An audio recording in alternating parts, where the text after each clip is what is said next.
बाद उसकी कॉपीज़ जिस पे इल्ज़ाम होता है उसको दी जाती हैं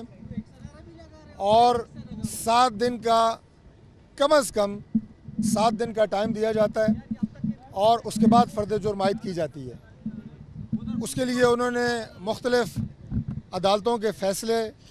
रेफरेंस के तौर पे पेश किए, जिसमें हमारी honourable high courts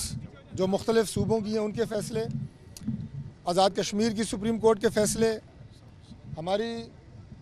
honourable supreme court of Pakistan के मुख्तलिफ़ फ़ैसलों के रेफरेंस पेश किए गए कि जिसमें 48 घंटे में आप फ़र्द जुर्म आयद नहीं कर सकते। ये दरख्वास्त सबसे पहले हमारे वकील की तरफ से पेश की गई, लेकिन ऑनरेबल कोर्ट ने हमारी इस्तदा को नहीं सुना और आज फ़र्द जुर्म आयद कर दी गई है जनाब इसाक डार साहब पे। और उसके बाद 2 गवाहों को तलब किया गया है।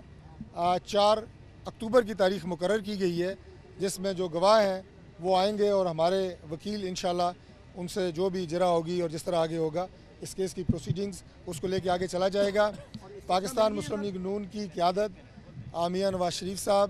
और उनके सारे साथी जिनके खिलाफ़ मुकदमात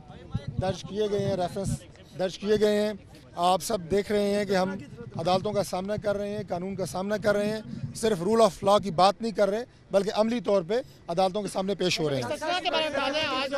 जी, इस्तिस्ना के हवाले से आज कोई बात नहीं हुई है और ना अभी इस्तिस्ना दिया गया है। अच्छा, वो 2 कौन से लोग जी, नाम बता दो। एक मिनट ये जुल्करनैन देखिए जहाँ तक जी अभी 2 जो बैंक के अफसरान हैं उनको तलब किया गया है जिनका ताल्लुक लाहौर से है और टोटल कोई 28 गवाह हैं, लेकिन अगली पेशी में सिर्फ 2 गवाहों को तलब किया गया है। बाकी मीडिया के साथियों का पिछली पेशी में भी गिला था, आज भी आप लोगों ने गिला किया है कि आपको अदालत के प्रेमिसेस के अंदर जाने नहीं दिया जा रहा, तो ज़ाहिर है यहाँ पे